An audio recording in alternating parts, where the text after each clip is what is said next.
Bon, salut les amis, j'espère que vous allez bien. Donc comme vous voyez de voir, je viens de préparer du mix de base parce qu'on va faire une recette. Donc là, ça sera pour un pistolet de 3 kilos.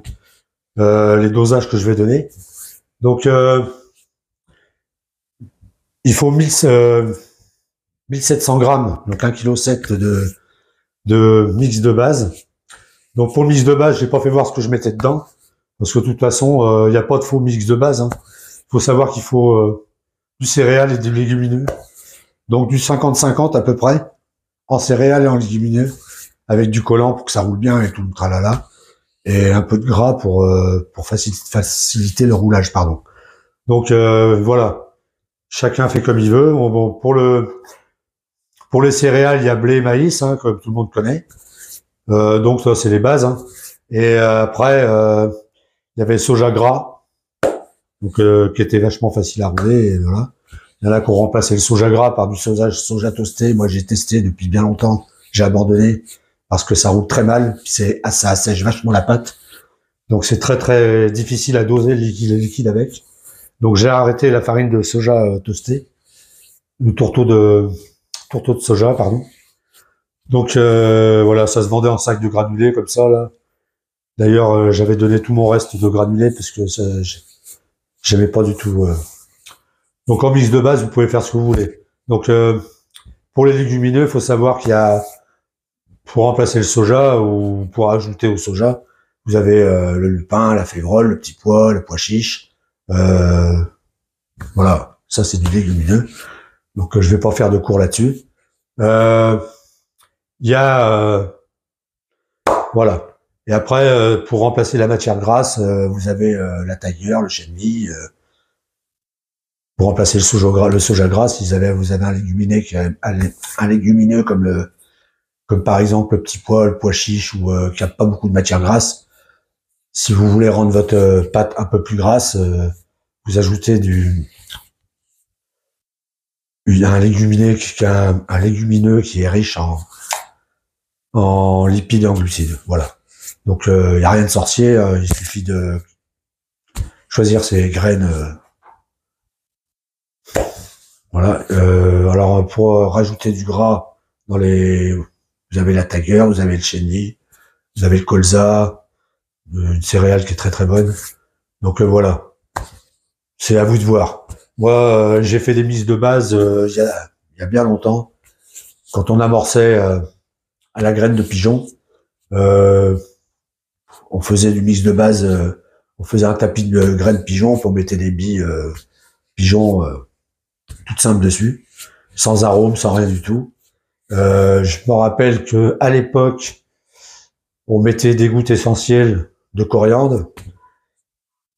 Je mettais un tout petit peu de fenugrec en poudre dedans. Et si je me rappelle bien, des huiles essentielles de coriandre, ouais, ça je l'ai dit. On mettait un peu de coriandre, mais comme j'avais déjà dit dans une vidéo il y a un petit moment, la coriandre en vrac, on n'en trouvait pas. Aujourd'hui, c'est beaucoup plus facile avec Internet d'en trouver, à droite, à gauche. Qu'est-ce qu'on faisait aussi? Ah oui, j'utilisais des produits Rhodocistone à l'époque, et je mettais l'attractant naturel de chez Rhode. Donc ça m'arrivait aussi de rouler que de la févrole. En légumineux, il y a la févrole aussi. Que du pois pigeon. Ça m'arrivait de rouler que du petit pois, sans rien d'autre dedans, dans mon mix de base. Et l'attractant naturel de chez Rhodocistone, et c'est tout ce que je mettais dedans. Alors ça m'arrivait de faire ça avec le petit pois, avec la févrole. D'ailleurs, il y en a qui vont se reconnaître.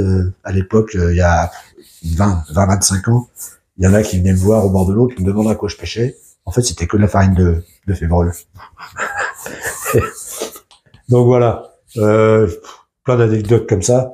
Donc voilà, en mix de base, il n'y a pas de faux mix de base. Si vous mettez un peu ce que vous voulez dedans, et puis voilà. Bon, je vais pas vous expliquer exactement ce que moi je mets dans mon mix de base, parce que bon, là c'est le mix de base que j'utilisais pour l'entreprise, donc je fais mes farines moi-même, j'ai plusieurs bidons, plusieurs graines, et je fais mes mélanges. Voilà. Céréales, légumineux, matière grasse, je prépare mon mélange, et Je pense que chacun est capable de faire le mélange qu'il a envie. Voilà. Donc là, je vais vous donner une recette qui sera bon, avec mon mix de base, évidemment, mais vous pouvez prendre n'importe quel mix de base. Donc c'est parti. On va pas faire de cours là-dessus. Allez, let's go. Donc voilà. 1,7 kg de mix de base, donc 1700 grammes. Je répète, c'est pour faire 3 kg de pâte. C'est pour faire 3 kg de bouillette, donc un pistolet de 3 kg. Donc, comme dans mes habitudes, je vais y rajouter des épices claires. Donc les épices claires, moi c'est un mélange de plusieurs épices. Vous pouvez mettre ce que vous voulez. Hein. Moi il y a aussi une base de coriandre, de fenugrec et d'autres épices. Hein. Vous pouvez mettre, comme moi j'ai mis, poivre blanc, voilà, badiane. Vous pouvez mettre de la badiane, du fenouil. Voilà, vous mettez de l'ail, de l'ail. Voilà. Donc moi j'ai plusieurs épices dedans, je dirais pas exactement le mélange que j'ai fait dedans. C'est chacun à sa propre recette. C'est que moi j'aime bien tourner avec des épices. Donc vous pouvez faire une base directement coriandre fenugrec ou juste avec du fenugrec. Par contre vous mettez pas 200 grammes de fenugrec, c'est pour ça que c'est mieux de faire un mélange. Donc là vous en mettez 200 grammes.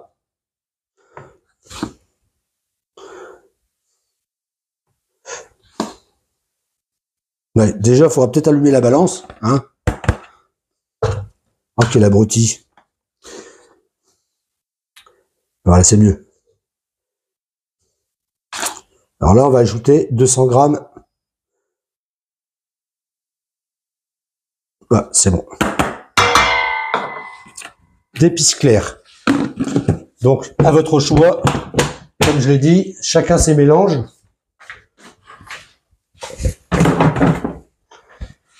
Ensuite, on va y rajouter de la levure de bière.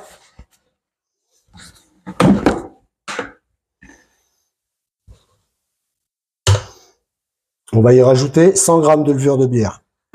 Alors, comme j'ai déjà dit, la levure de bière, c'est très très bon dans les bouillettes. Ça évite d'acheter tout un tas d'acides aminés.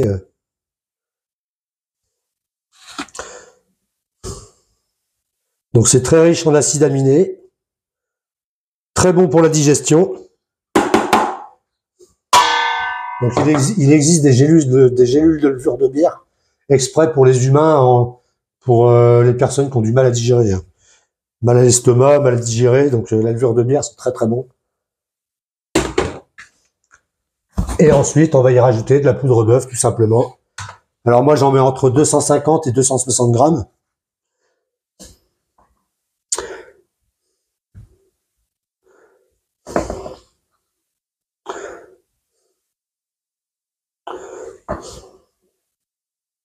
Alors, je la tamise pas, parce qu'avec mon mélangeur, ça casse les morceaux, donc ça sert à rien. Voilà, 257 grammes. Pile poil. Donc, à partir du moment où vous avez un pétrin qui écrase les morceaux, qui mélange bien, il n'est pas la peine de la tamiser. Hein. Il y en a beaucoup qui la tamisent, mais moi, je la tamise pas. Je la mets avec ce style de mélangeur, là. Bon, là, je viens de brasser de la farine.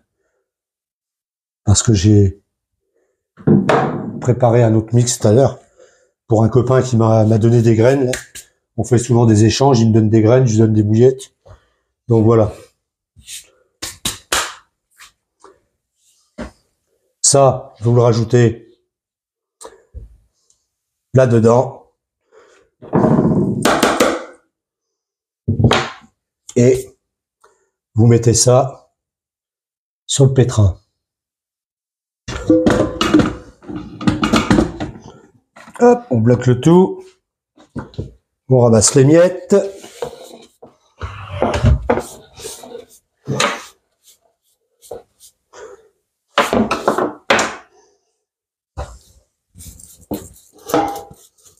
Toujours mon petit pinceau pour nettoyer.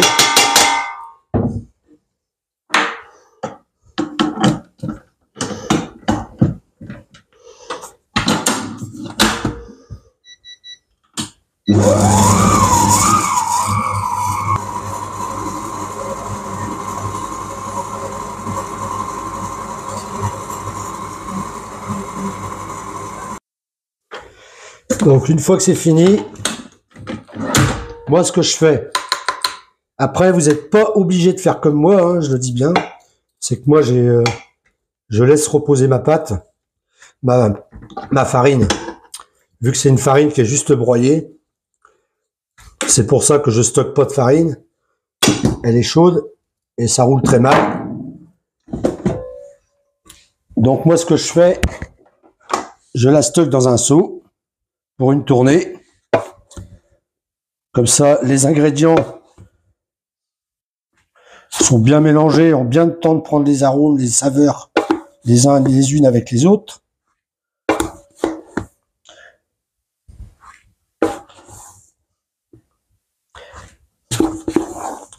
Donc je mets tout dans un seau et je les laisse reposer une nuit. Donc là, on a notre farine fraîche, tous nos ingrédients.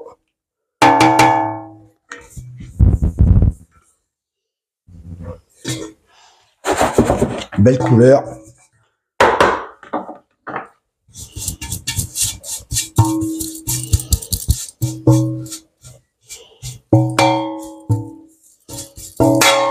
Hop là, j'espère que ça résonne pas trop dans le micro. Voilà, moi ce que je fais,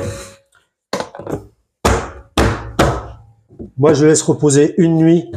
Donc moi je vais vous dire à demain matin, pour vous à tout de suite. Et je laisse poser ça toute la nuit et je vous reprends tout de suite après pour les liquides. Et la pâte et le roulage. Allez, à tout de suite. Bon, c'est reparti avec les liquides. Donc pour vous, c'est à la suite de la vidéo. Moi, c'est le lendemain matin. Ma farine a reposé. Donc dans la suite de cette vidéo là, je vais expliquer quelques détails, quelques anecdotes et voilà. En même temps que je fais la recette, je vais vous expliquer comment j'ai connu les produits et ce que je mets dedans. Donc, on va commencer par le lait en poudre.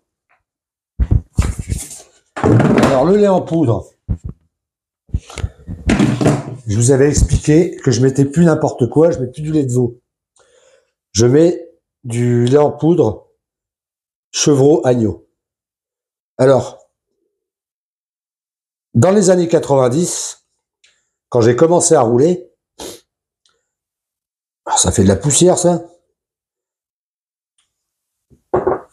J'achetais toutes mes farines avant que je fasse mes farines moi-même. Bien au début. Je dis dans les années 90 à peu près.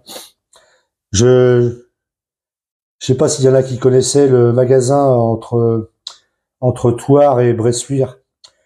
Il y avait un petit bled qui s'appelait Saint-Gemme. Il y avait un grand dépôt de pêche, magasin où les prix étaient vraiment pas chers. Et j'achetais toutes mes farines là-bas. Et au début, j'achetais de la caséine. Alors la caséine, qu'est-ce que c'est? C'est de la protéine de lait. C'est la protéine du lait. Donc du vrai lait, quoi. Et c'était hyper cher. Donc je m'étais rabattu sur le lait. Le lait en poudre. Sauf que j'achetais le lait pour les nourrissons. Alors le lait pour les nourrissons, ça marche super bien. Alors c'est aussi cher que la caséine. Et je me rappelle, j'avais testé ça parce que pendant un moment, ils n'avaient plus de caséine dans ce magasin. Et du coup, je m'étais rabattu sur du lait pour nourrissons. Donc c'était bien, mais ça restait un peu cher, cette affaire. Donc voilà. Donc après, j'ai acheté du lait pour veau. Je mettais ça dans le mix de base au début. Et un jour, il y a quelqu'un qui m'a dit, pourquoi tu le mettrais pas, tu roulerais pas carrément avec du lait? Et du coup, mon lait pour veau, j'ai commencé à le mettre dans les liquides. Et du coup, mais quand vous mettez les liquides, c'est comme si vous rouliez au lait. Voilà, tout simplement. Donc, parce que rouler avec du lait, c'est super bon.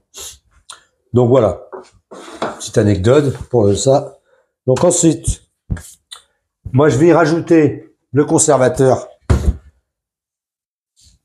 sorbate de potassium, 15 grammes pour 3 kg de bouillette, 5 grammes au kilo. Ça sert à rien d'en mettre plus. 15-16 grammes, bon voilà, aux alentours de 15 grammes. Et j'y rajoute 15 grammes de sel. Bon là c'est une boîte, mais j'ai mis sel fin. Voilà.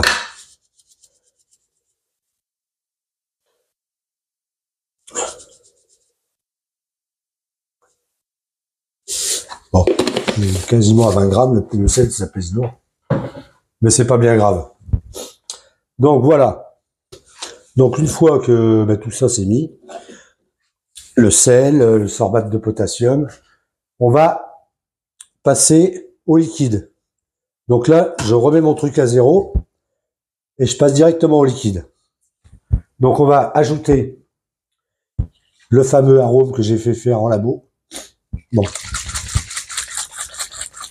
Je ne dirai pas ce que c'est, hein, par contre je l'ai dit. Je ne dirai pas les ingrédients qu'il y a dedans. Tout ce que je peux te dire, c'est que c'est fruité et que ça sent super bon. Mais je ne dirai pas ce qu'il y a dedans. Donc j'en mets 10 millilitres. Ça sert à rien de surdoser. Hop. 10-11 millilitres, hein, voilà. C'est parti. Et là, je surveille que ma balance reste allumée surtout.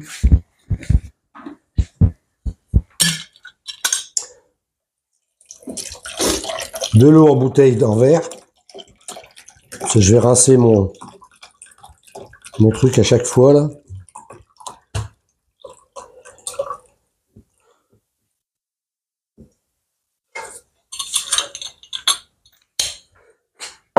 Allez, un petit coup de rinçage.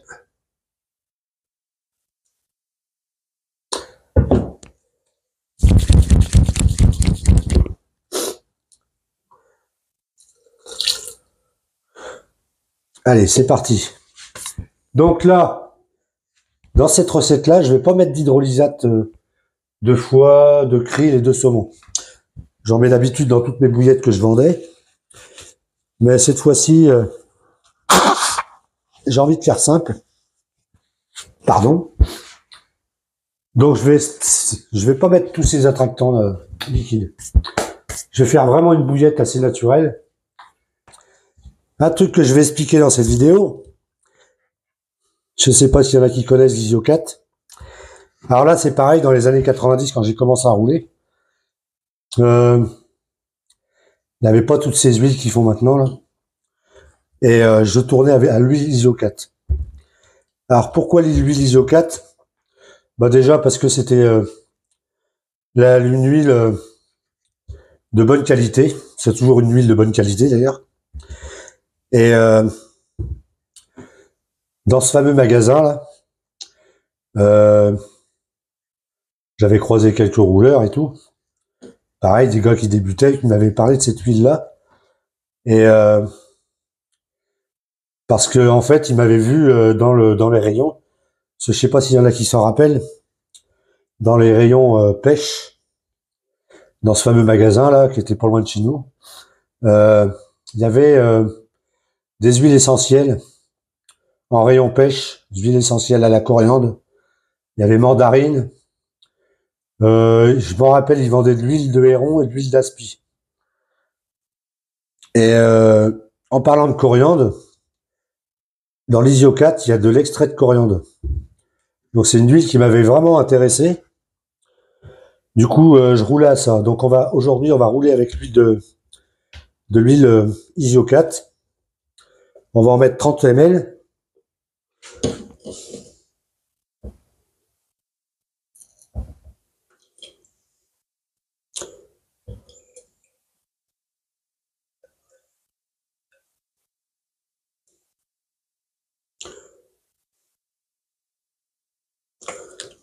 Voilà. 30 petits ml d'huile isocate. Donc, c'est une huile qui fiche pas, en fait.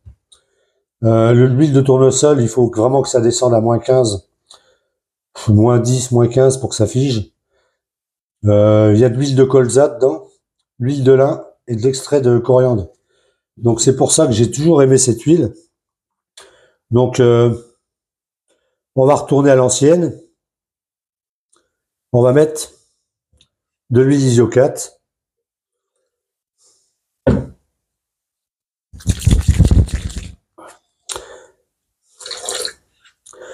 Donc c'est un petit peu aussi comme ça que j'avais connu la coriandre, parce que c'était vendu dans les rayons de pêche, justement, dans les années 90. Donc comme vous voyez, c'est pas du copier. C'est un peu de mon expérience. Et le fenugrec, c'est pareil, parce que moi je me guéris beaucoup avec les plantes. Et je m'étais renseigné sur les plantes, j'avais des bouquins et tout. Mes parents m'ont toujours éduqué comme ça. Et du coup, c'est comme ça que j'avais vu que le fenugrec, c'était un stimulateur d'appétit naturel. Donc, j'en mets pas par hasard dans les bouillettes. Donc, la mélasse de betterave, tout le monde sait que c'est riche en bétaïne. La bétaïne, qu'est-ce que c'est? C'est un acide aminé qui stimule l'appétit aussi et qui est très très bon pour la croissance. C'est très utilisé dans la nourriture animale. Donc voilà. Et c'était utilisé pour faire les pains de Cheneville aussi. C'est pour ça que c'est connu, connu de belle lurette. Donc mélasse de betterave, 30 ml, pareil que l'huile. On va rincer un petit peu.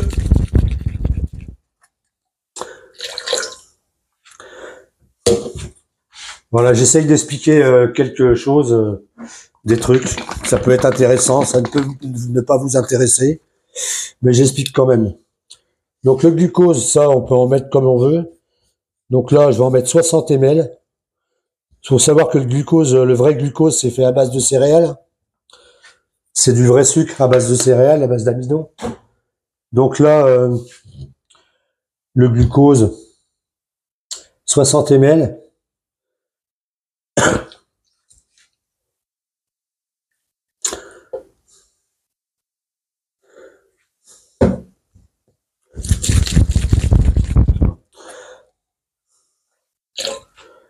« 60 ml de glucose. Voilà, voilà. Donc, une fois que vous avez mis ça, là, je vais passer directement à l'alcool. Moi, je prends le rhum brun, hein, parce que le rhum brun, c'est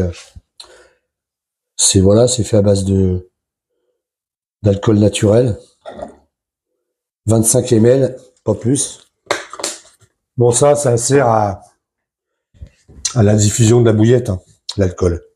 Ça aide à diffuser dans l'eau et ça éclate les molécules et tout. Donc moi, j'en mets toujours un petit peu dans 25 ml pour 3 kilos, c'est vraiment très peu. Hein. Faut pas trop non plus abuser sur le. Puis c'est pas dangereux hein, quand vous faites cuire de la Tiger, puis vous la laissez fermenter, ça fait de l'alcool aussi. Hein. Donc il n'y a rien de dangereux. Voilà, voilà. Donc qu'est-ce que je voulais. Voilà, de l'acide après. Je vais mettre 20 gouttes d'acide aminé. Bon là c'est dans une ancienne bouteille d'extrait de pépins de pamplemousse. Faut savoir que l'extrait de pépins de pamplemousse c'est pareil, c'est un super conservateur. Et moi je m'en sers pour me guérir ou quand il y avait le Covid. C'est un antibactérien, c'est un truc de fou. Ça c'est le meilleur antibiotique naturel qui existe. C'est d'une puissance. Bah bon là c'est une ancienne bouteille d'extrait de pépins de pamplemousse, mais dedans il y a de l'acide aminé. Donc j'en rajoute 20 gouttes. De l'acide aminé. L'acide N-butrique, excusez-moi.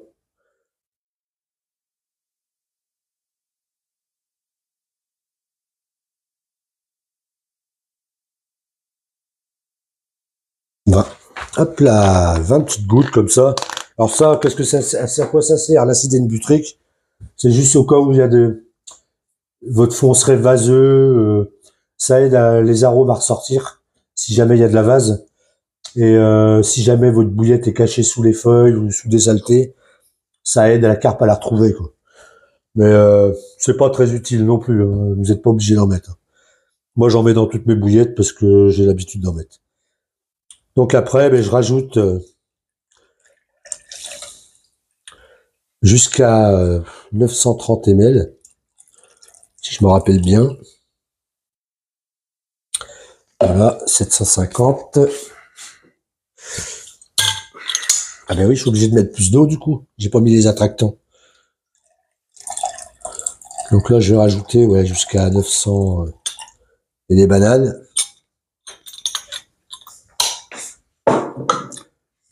Hop, une deuxième bouteille.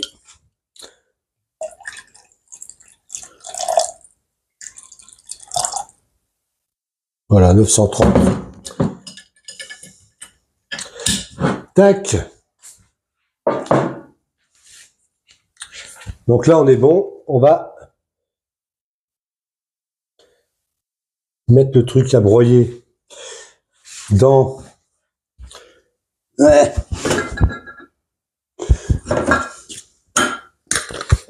Donc je vais allumer le blender. Ça va faire un peu de bruit. Et pendant que j'allume le blender, je vous change de place.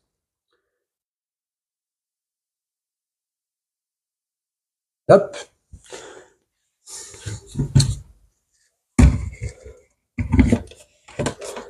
Donc là, pendant qu'il va tourner, je vais aller mettre ma farine dans le pétrin.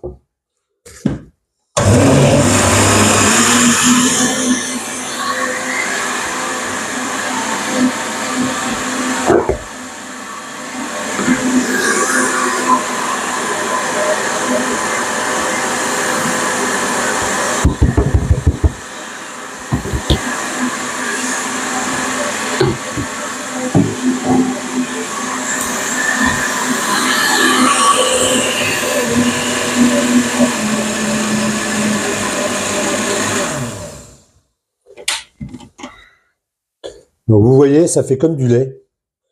Du coup, voilà, ça fait comme si je roulais au lait. Donc maintenant, j'allume mon pétrin et je mets ça tranquillement, petit à petit. Je vais vous expliquer.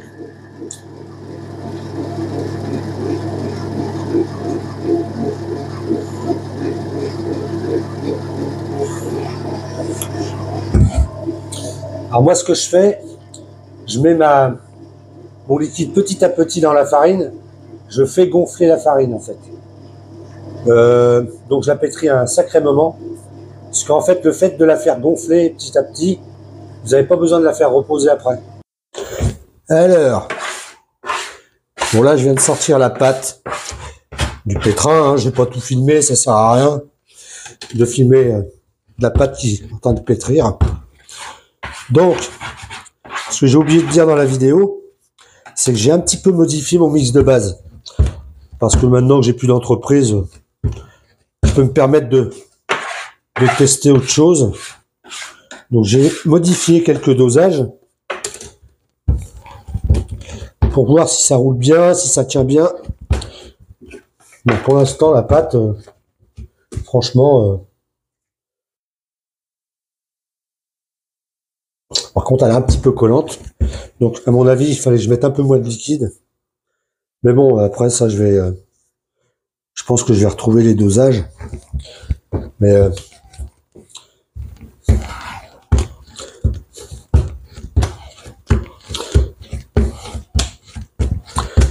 c'est pas mal, hein. Donc, je mets ça dans... Voilà, je suis en train de faire bouger tout dans tous les sens, là. Je vais vous faire attraper le mal de mer.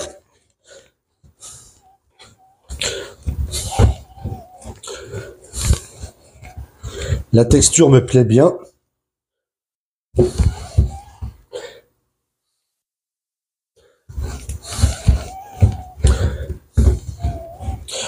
On va aller rouler ça. Allez, je le mets dans le pistolet. Pas besoin de vous faire voir ça. Et on va au roulage. C'est parti.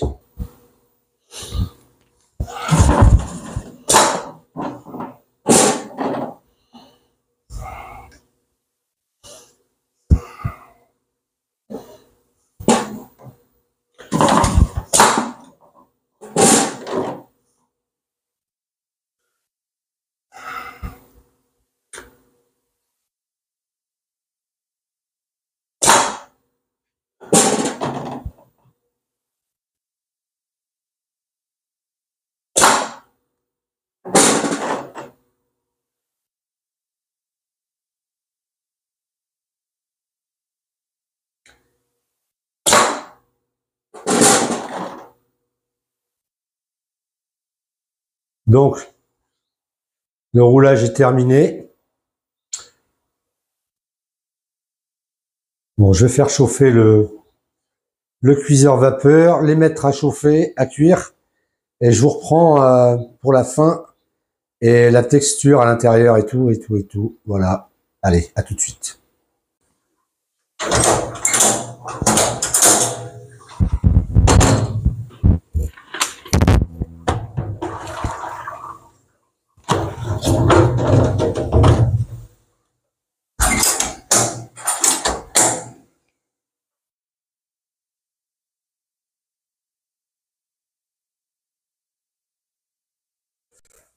Donc voilà les amis, la température a atteint 86 degrés passé, donc j'échauffe pas plus. Ça fume. On va ouvrir les fenêtres là. Hop. Donc là, j'ai fait des bouillettes au caramel aussi. Le temps que là. Donc, je vais les décoller. Je les décolle. Je les brasse un peu. J'attends que ça refroidisse et je vous reprends pour la texture. On va regarder ça ensemble. Donc voilà, elles ont refroidi un petit peu. 3 kilos de bouillettes là. Donc, on va regarder la texture ensemble. Bon, elles sont pas trop froides, mais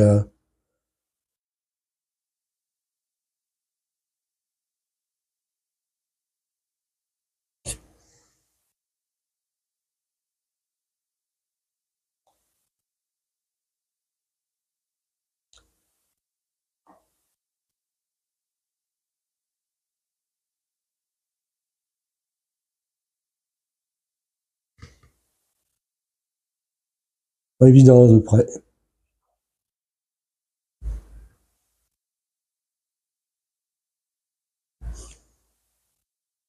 Ce que je vais faire un apport assez loin et je vais zoomer. Donc voilà, petite bouillette avec le nouvel arôme, une recette simple. Donc simple et j'espère efficace. Bon, il n'y a pas de raison parce que dans le temps on faisait comme ça. On se prenait pas trop la tête avec, à part que je mettais pas le lait en poudre dans l'eau, dans le liquide. Je le mettais carrément dans les farines. Et comme j'ai dit, je pêchais avec de la caséine, la protéine d'œuf, de lait en poudre. Et j'ai changé, j'avais pris des pots de lait pour nourrisson. Et après, je suis passé au lait pour veau. Et maintenant, je roule avec du lait agneau et chevreau parce qu'il est beaucoup plus riche. Et il y a beaucoup plus de lait que dans le lait pour veau. Donc c'est pas de les protéines, il y a beaucoup moins de protéines de soja dedans, au lieu que ce soit des protéines de lait. Voilà, voilà. Donc si cette vidéo vous a plu, n'hésitez pas à liker. N'hésitez pas à mettre des commentaires. Pourquoi pas pour apporter des idées ou vous dire ce que vous en pensez. Ok les amis. Allez, je vous dis sûrement au bord de l'eau. Allez, je vous dis ciao, bye bye. À bientôt les amis.